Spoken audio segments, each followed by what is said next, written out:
బాపట్ల జిల్లా చీరాలలో 11వ చేనేత దినోత్సవ వేడుకలు ఘనంగా నిర్వహించారు. ఈ వేడుకలకు ముఖ్య అతిథిగా మంత్రి సవిత హాజరయ్యారు. కూటమి ప్రభుత్వం చేనేత కార్మికులకు అండగా ఉంటుందని మంత్రి సవిత అన్నారు. గత ప్రభుత్వం రాష్ట్రాన్ని సర్వనాశనం చేసిందని ఆరోపించారు. చేనేత కళను మరింత మెరుగుపరిచే విధంగా చర్యలు తీసుకుంటామని మంత్రి సవిత తెలిపారు.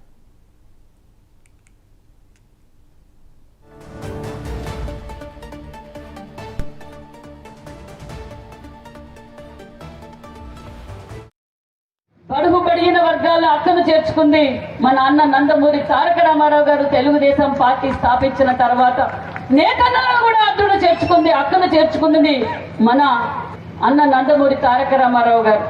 ఆ తర్వాత మన విజనరీ లీడర్ మాన్యశ్రీ ముఖ్యమంత్రి చంద్రబాబు నాయుడు గారు నేతన్నలు పడుతున్న కష్టాలని 14-19లో ఒక స్వర్ణయంగా మార్చారన్న విషయం మీకు అందరికీ తెలుసు.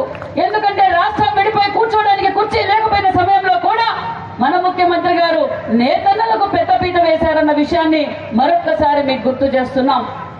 మరి తాతగారి స్ఫూర్తితో, తండ్రి గారి అనుభవంతో, తల్లి గారి క్రమశిక్షణతో మన యువగల అధినేత నారా లోకేష్ బాబు గారు కూడా నేతన్నలను మైక్రో లెవెల్లో అంటే ఏ విధంగా అయితే కుటుంబం నేతన్నలు ఏ విధంగా కష్టపడుతున్నారో తెలుసుకున్న వ్యక్తులు.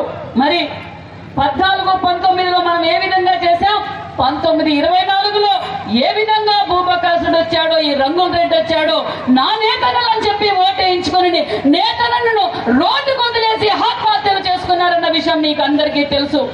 19లో 24లో నా నేతన్నలు అని చెప్పి నేతన్నల పరిస్థితి దారుణమైన పరిస్థితి.